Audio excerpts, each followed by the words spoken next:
साथियों नमस्कार। सेट राजस्थान की तैयारी करने वाले विद्यार्थियों के लिए ओल्ड पेपर की सीरीज में आज है कर्नाटका 2016 में जो लाइफ साइंस का पेपर हुआ था वो अपन सॉल्व करेंगे। 50 क्वेश्चन है, ध्यान से सुनिएगा इनको। पहला क्वेश्चन दे रखा है, विच of the following is not an oxygen transporting molecule. इनमें से कौन सा ऑक्सीजन ट्रांसपोर्टिंग मॉलिक्यूल नहीं है। देखिए, हीमोसाइनिन है ही है, इरिथ्रोक्रोनिन है ही है, हीमोइरिथ्रिन है ही है, तो क्या नहीं है? सेरुलोप्लाज्मिन एक ऑक्सीजन ट्रांसपोर्टिंग मॉलिक्यूल नहीं है। तो फिर क्या है ये? सेरुलोप्लाज्मिन एक प्रोटीन है। कहां पाया जाता है? लीवर में। काम क्या करता है? लीवर के अंदर क्या करेगा? ये स्टोर करेगा और कैरी करेगा। किसको कैरी करेगा? कॉपर को। और भेजेगा कहां से? कहां? लीवर से ब्लड में भेजेगा। तो कॉपर को लीवर से ब्लड में भेजने के लिए सेरुलोप्लाज्मिन नाम का प्रोटीन पाया जाता है लीवर के अंदर। तो ये ऑक्सीजन ट्रांसपोर्टिंग मॉलिक्यूल नहीं है, ये किसको? कॉपर को ट्रांसपोर्ट करता है। Which of the following compound have both covalent and coordinate bond? इनमें से कौन सा जिसमें कोवलेंट और कोऑर्डिनेट दोनों प्रकार के बंध पाए जाते हैं?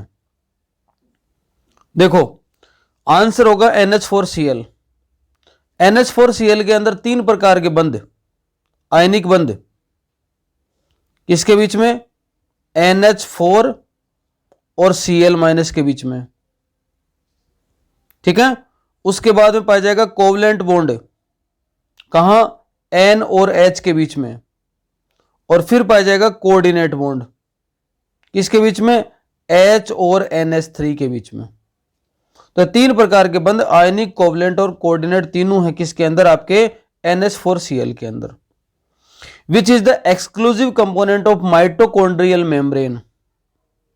माइटोकॉन्ड्रियल मेम्ब्रेन की मॉर्फोलॉजी, उसकी संरचना, आर्किटेक्चर को निर्धारित करने के लिए एक कंपोनेंट पाया जाता है जिसका नाम है cardiolipin. Which of the following is strongest among weak forces of interaction. सबको ही पता होगा, आंसर होगा hydrogen bond. Complete hydrolysis of ceramide will yield. Ceramide एक प्रकार का जो फैटी एसिड है, फैट है, जो आपके कंपाउंड प्रकार का, उसको जब तोड़ते हैं तो क्या क्या मिलेगा? उसका हाइड्रोलाइसिस करेंगे तो क्या क्या मिलेगा? देखो, उसमें मिलेगा स्पिंगोसिन और फैटी एसिड। फैटी एसिड अलग हो जाएंगे और जो संरचना बनेगी उसको बोलेंगे sphingosine. Which of the vector has been most successful for the introduction of DNA into मैमेनियन सेल। अब देखो, इसके अंदर ये तो है ही है, आपने सबने पढ़ा होगा, रेट्रोवायरस एक तरीके से अच्छा वाहक है किसी डीएनए को मेमेलियल सेल, स्तनधारी की कोशिका में भेजने के लिए। पर इसमें आंसर वैक्यूलोवायरस होगा। तो दोनों ही आंसर होंगे, baculovirus plus retrovirus. Structure of trypsin and chymotrypsin suggested that they had origin from. क्या? Duplicate gene. रेफेनोब्रेसिका क्या है?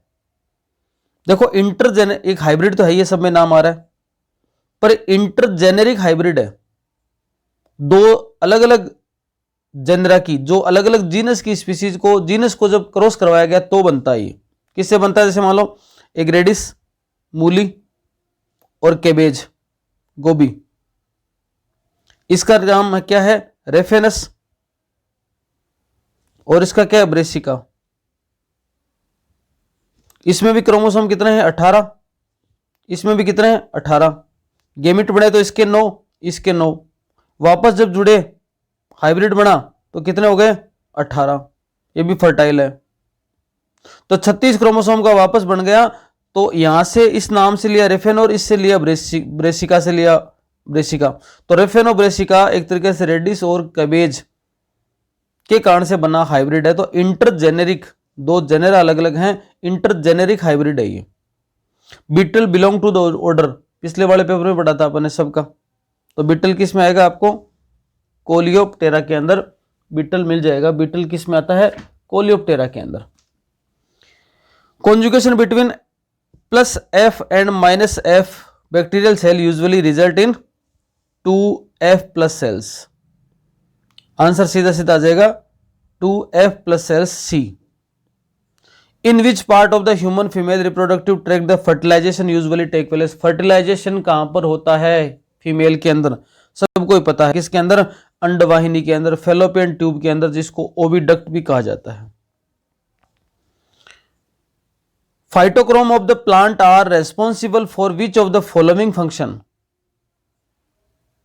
फाइटोक्रोम है प्लांट के अंदर, वो किस फंक्शन के लिए रेस्पॉन्सिबल होते हैं? सीधा सीधा आंसर है इसका सेड अवॉइडेंस। आगे देखो, the virus that can trigger neoplastic transformation of the cell. कोई नई उत्पत्ति होती है ना, न्यूप्लास्टिक का मतलब नवोत्पत्ति, उसके ट्रांसफॉर्मेशन ऑफ सेल के लिए कौन सा वायरस है वो रेस्पॉन्सिबल है? वायरस का नाम है respiratory syncytial virus, RSV, respiratory syncytial virus. The cancer caused by detect in repairing UV induced DNA damage, xeroderma pigmentosum. The following cause red tide in ocean. समुद्र के अंदर रेड टाइड, लाल एकदम से जवार, समुद्र का पानी लगभग लाल सा हो जाता है, किसके कारण से होता है? तो आपको पता ही होगा, ये एल्गल ब्लूम के कारण से होता है ना। एल्गल ब्लूम का कॉमन नेम क्या बोलते हैं इसको? डाइनोफ्लैजिलेट। तो आंसर क्या हो जाएगा? डाइनोफ्लैजिलेट्स के कारण से होता है ये। One of the following example of microbial bioremediation. तो माइक्रोब्स का यूज करके जो कोई सीवेज है, कोई गंदगी है, उसमें से बैक्टीरिया को, मतलब सीवेज में से गंदगी को हटाना, बायो या बैक्टीरिया का यूज करके उसको बोलेंगे बायोरिमीडिएशन। तो use of bacteria of to treat sewage, sewage के अंदर गंदगी को हटाने के लिए अगर बायो या बैक्टीरिया का यूज किया जाता है उसको बोलते हैं bioremediation. Which of the following best represent the hierarchy level biological classification. सबको ही पता होगा, देखो सबको, देखो इसमें फाइलम के बाद किंगडम आया, गलत। किंगडम के बाद फाइलम है, ठीक हो सकता है, लेकिन क्लास से पहले क्या? फैमिली, गलत। इधर क्लास के बाद में ऑर्डर है, ठीक है, लेकिन ऑर्डर के बाद में किंगडम, गलत। तो सही क्या हो सकता है? Kingdom, phylum, class, order, family, genus और स्पीसीज। इसमें बाकी सब चीजें याद रहेंगी आपको फैमिली में कंफ्यूज होगा, फैमिली कहाँ आएगी, है ना। तो आप याद रखना कि ऑर्डर किसको दिया जाता है, ऑर्डर कौन मानता है? ऑर्डर आपकी फैमिली के मेंबर मानते हैं, तो ऑर्डर के बाद में फैमिली लेना है। आप ऑर्डर भी अपने फैमिली मेंबर को दे सकते हो और ऑर्डर आपके फैमिली मेंबर ही मानेंगे, तो ऑर्डर के बाद फैमिली आएगी, याद रखना। Listing item like age, number of live organism each year and life expectancy is known as. मतलब किसी पर्टिकुलर एज के ऊपर जिंदा रहने वाले जीवों को पर्टिकुलर ईयर में कैसे अपन नोट करते हैं, किस टेबल के द्वारा बताते हैं? तो है आपके लाइफ टेबल।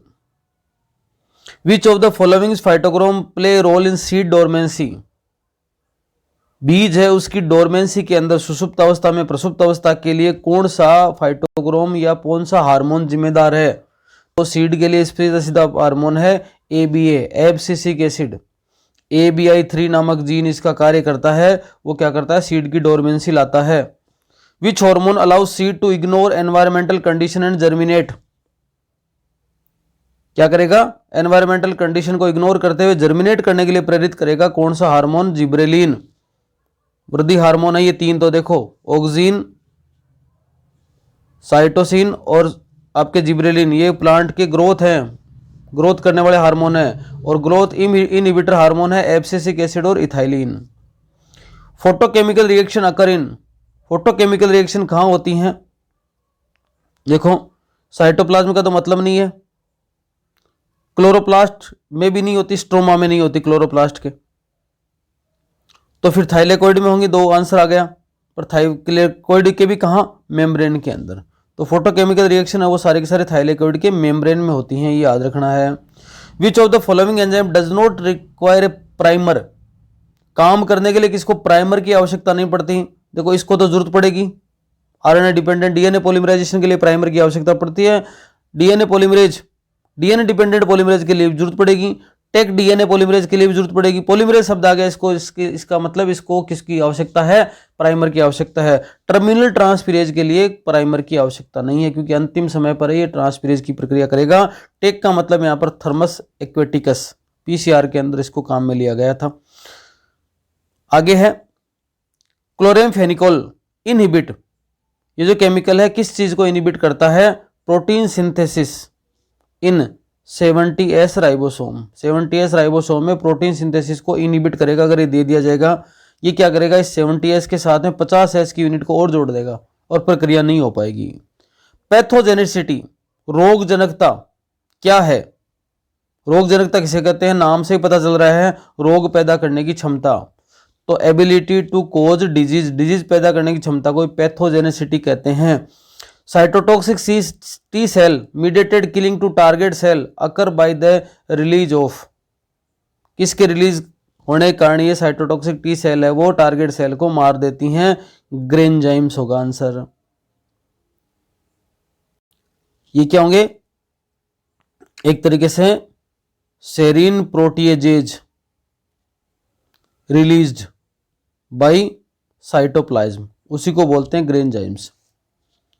आगे देखो, in which of the following type of ovule do the micropyle and the funicle come to line is one straight line. कहने का मतलब कि ये सीधा सीधा बोल रहा है कि माइक्रोपाइल, सी और एफ तीनों एक सिद्ध में होते हैं। ऐसी कंडीशन कौन सी है, और ऐसी कंडीशन है ऑर्थोट्रोपस। और जिम की पाइप पोली, आपको याद है तो ऑर्थोट्रोपस, और का मतलब ऑर्थोट्रोपस, जिम का मतलब जिम्नोस्पर्म, पाइप का मतलब पॉलीगोनेसी और पोली का मतलब पाइपेरेसी। ये सारे क्या हैं, ऑर्थोट्रोपस के एग्जाम्पल थे। एनाट्रोपस में सीधा सीधा बताया था 82% पॉपुलेशन में क्या है, एनाट्रोपस टाइप का होता है, जिसमें ओव्यूल क्या हो जाता है, टर्न कर जाता है 180 डिग्री।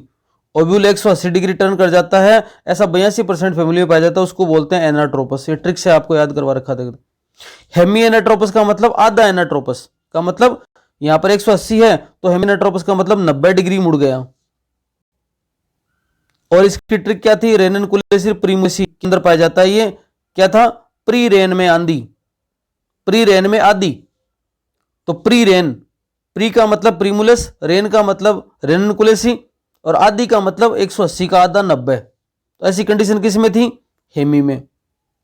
और केम्फाइलोट्रोपस का मतलब घोड़े की नाल जैसा, घोड़े की नाल कामले कुर्सी, ऐसा बोला था मैंने। तो घोड़े की नाल, तो ये ट्रिक याद रखनी है। कैम्फाइलो, काम का मतलब कैम्फाइलो, ले का मतलब लेगुमिनेसी, क्रूसी का मतलब क्रूसीफेरी। ऐसी ट्रिक बताई थी आपको 4, और भी दो थे, एम्फिट्रोपस और आपके सिरसिनोट्रोपस। तो इसका जो आंसर आ जाएगा वो सीधा सीधा आ जाएगा, डिटेल से बता दिया मैंने, ऑर्थोट्रोपस, जिसमें सीधे होते हैं MCF। In angiosperm germinable adventive embryo develop from, germinating embryo जो डेवलप है कहां से होता है, एंडोस्पर्म से तो होगा नहीं, एंटीपोडल सेल से नहीं होगा, सिनर्जिड से नहीं होगा, ये तो सारी खत्म ही हो जाती हैं, नष्ट हो जाती हैं। एंडोस्पर्म से नहीं होगा, किससे होगा, न्यूसिलस से होगा। वही आगे जाकर फिर आपके जो माइक्रोस्पोर मदर सेल होंगी वो न्यूसिलस वाली सेल से ही आगे ग्रोथ करेंगी। माइक्रोस्पोर मदर सेल में माइक्रोस्पोरोजेनेसिस प्रक्रिया से माइक्रोस्पोर का फॉर्मेशन होगा, ये न्यूसिलस की सेल से होती है।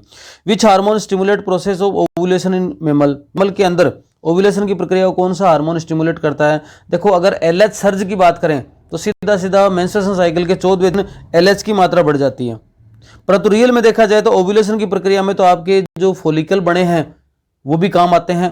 तो FSH और LH दोनों इसका आंसर है, दोनों ही आंसर दे रखे हैं यार कर्नाटका सेट में आंसर में। The correct sequence of process development after fertilization, fertilization के बाद की करेक्ट सीक्वेंस बतानी है आपको, बता सकते हो आप। देखो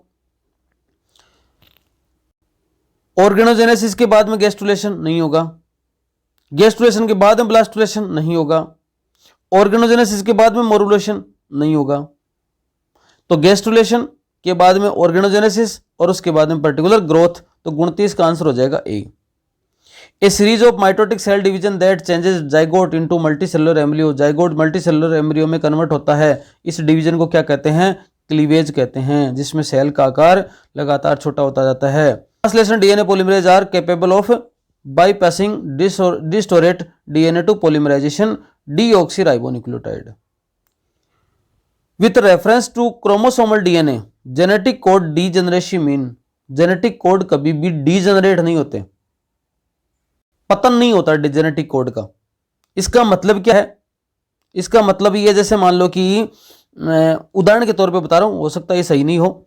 जैसे मान लो ए कोई जेनेटिक कोड है और AUG जेनेटिक कोड है, AUC मान लो, दो जेनेटिक कोड है, मान लो ए जेनेटिक कोड है और AAC जेनेटिक कोड है मान लो, और ये दोनों ही एक ही अमाइनो एसिड X को कोड करते हैं। अब अगर किसी श्रृंखला के अंदर अगर ये नहीं आया तो आप ये नहीं कह सकते कि पर्टिकुलर X का पतन हो गया, ये X होगा ही नहीं, हो सकता है ये आ जाए।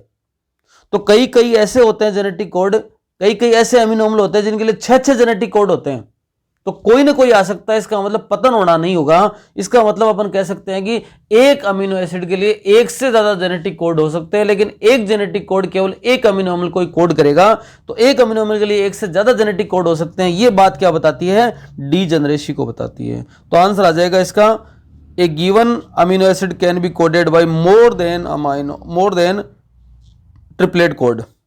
बायोडायवर्सिटी हॉटस्पॉट कौन सा रीजन है, क्या करता है वो? Endemic and under threat species वहां पर आपको देखने को मिलती हैं। ओशियन अपवेलिंग, ओशियन अपवेलिंग का मतलब कि समुद्र का पानी है ना, वो एकदम बाहर आ जाए निकल के, जो समुद्र का पानी है वो निकल के बाहर आ जाए, सतह पर आ जाए, वो अपवेलिंग का मतलब ही होता है सतह पर आना। तो ओशियन का पानी अगर सतह पर आ जाए ना, उस कंडीशन को क्या कहते हैं? तो उसी सीधी बात अर्थ ही पूछा इसका, तो ये bring nutrient rich water to surface. पानी है समुद्र का, न्यूट्रिएंट रिच है, तो न्यूट्रिएंट रिच वाटर का सरफेस के ऊपर आ जाना कहलाता है ocean upwelling. Saccharomyces which other organism can be use to alcohol production. जैसा सैक्रोमाइसिस है वैसा कोई और भी ऐसा है क्या जो कि एल्कोहल के प्रोडक्शन में काम आता है? बिल्कुल है जी, दो हैं यहाँ पर, क्लोस्ट्रीडियम एसिटोब्यूटाइलिकम और जाइमोमोनास मोबिलिस, ये दोनों काम करते हैं।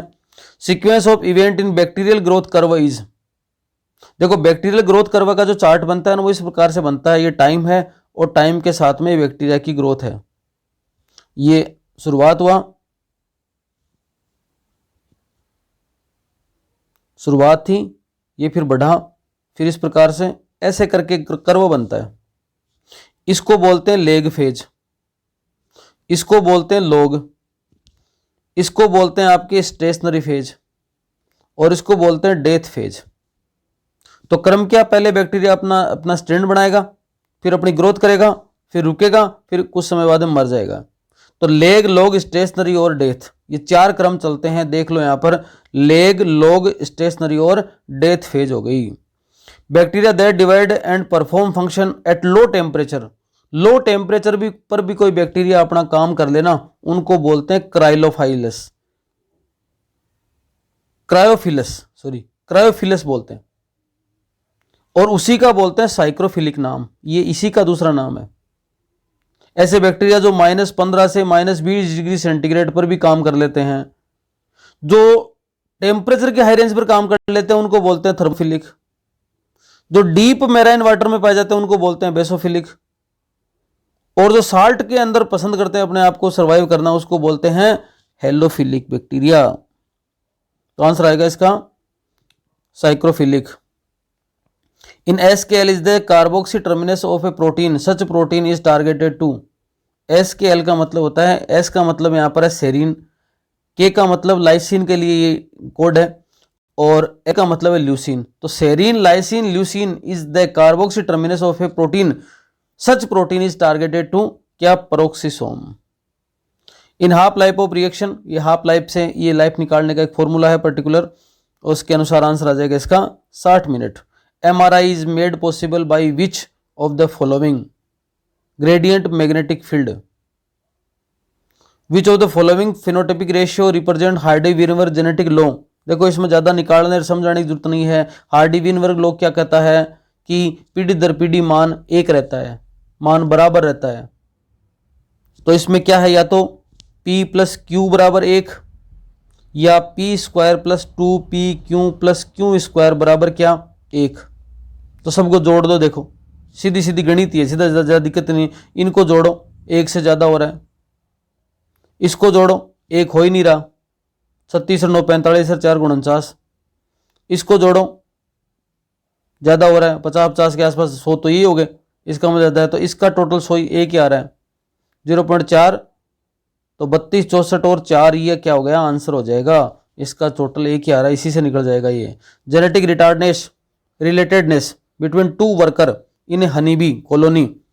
देखो 2 वर्कर हैं, 2 वर्कर हैं, इसका मतलब वो वर्कर हैं, इसका मतलब या तो भाई है या बहन है, तो 2 बहन है ना, उनके बीच में रिलेटेडनेस होने की संभावना 75% है, याद रख लेना। तो इसका आंसर तो आ जाएगा 0.075। पर मान लो वो ऑफ स्प्रिंग में पूछ ले तो क्या है 50% है। कोई एक मक्खी है ना, और हनीबी है, उसके जो संतान पैदा हुई आगे, उनमें रिलेटेडनेस की बात करें तो 25% है, और थोड़ा क्लोजनेस की बात करें, दूरी की बात करें तो 25% के आसपास। तो 75 50 और 25 तीन सब तीन याद रखना percentage. Which of the following not a type of extra nuclear inheritance. Extra nuclear inheritance का मतलब कि ऐसा इनहेरिटेंस जो किससे रिलेटेड हो, साइटोप्लाज्मिक इनहेरिटेंस, साइटोप्लाज्मिक इनहेरिटेंस भी बोलते हैं इसको, या इसको माइट्रोकॉन्ड्रियल इनहेरिटेंस भी बोलते हैं। और ये 3 प्रकार का होता है, वेजिटेबल, यूनिपेरेंटल और बाईपेरेंटल। इन तीनों के अलावा जो भी नाम आए वो एक्स्ट्रा न्यूक्लियर इनहेरिटेंस नहीं है। तो यहां पर पूछा है नोट ए टाइप ऑफ, तो आंसर आ जाएगा क्या, इसका आंसर हो जाएगा सेक्सुअल सेग्रीगेशन है वो, आपके एक्स्ट्रा न्यूक्लियर इनहेरिटेंस नहीं है। अब देखो ऐसी चीजें आए ना तो आपने पढ़ लिया फिर याद नहीं रहेंगी, तो साथ साथ में कॉपी लेके रखा करो, छोटी छोटी बात को आए, परिभाषा को आए, हाथों हाथ लिख लिए, कॉपी रख लिया करो साथ में। तो उसमें क्या करो, जैसे मान लो ये लिख लो, आप क्या लिखो कि एक्स्ट्रा न्यूक्लियर इनहेरिटेंस टाइप्स 3 लिख लिए नाम, वेजिटेबल यूनिपेरेंटल और बाईपेरेंटल, 3 सीधे सीधे नाम लिख दिए। तो कोई सीधा सीधा पर्सन बन रहा है ना, हो सकता है बाद में आप भूल जाओ उसको, तो फिर बार बार में वीडियो नहीं देखना पड़े, क्योंकि वीडियो में समय ज्यादा जाया नहीं करना, एक बार देख लिया बस ठीक है। उसके बाद तो आपके पास में केवल 2 मिनट में दोबारा परीक्षा के पास भी देखोगे ना इन पेपरों के, तो कुछ सरल सरल चीजें जो आपको सीधे सीधे आ रहे हैं उन कोई बात नहीं, जो भी प्रश्न आपको हार्ड लग रहा है ना उसकी कोई हिंट, कोई परिभाषा टाइप है तो उसको साथ में लिख लेना। Which of the following organism whole genome is chemically synthesize, पूरा जीनोम केमिकली सिंथेसाइज है, ऐसा आपको एग्जांपल बताना है। माइकोप्लाज्मा जेनिटेलियम, साइंटिस्ट वो planted genetically modified organism that degrade hydrocarbon, एक साइंटिस्ट का नाम बताता Anand Chakrabarty. Dictyostelium morphogenesis require cyclic AMP, random changes in allele frequency with a small population, एक स्मॉल पॉपुलेशन में रैंडम फ्रीक्वेंसी अचानक चेंज हो गई, जेनेटिक ड्रिफ्ट हो गया, क्या हो गया जेनेटिक ड्रिफ्ट की परिभाषा भी हो गई एक तरीके से सीधी सीधी, ये भी लिख लेना। When autosomal gene are more radially expressed in one sex it is known as, क्या होगा non sex influenced trait, cytoplasmic inheritance, maternal effect, sex influenced trait, using voluntaries in a statistical study represent non random sample, और last में leaf sheath colouration height grain colour aroma of rice are example of, ये भी लिख लेना बात। ये है morphological marker, तो मार्कर जो है ना मॉलिक्यूलर मार्कर उससे संबंधित है एक पर्सन, ये एक आधा पर्सन आता ही है मॉलिक्यूलर के बारे मार्कर के बारे में, थोड़ा सा आप ऐसे भी डिटेल से देख लेना थोड़ा सा। ये पेपर है 2016 का। धन्यवाद।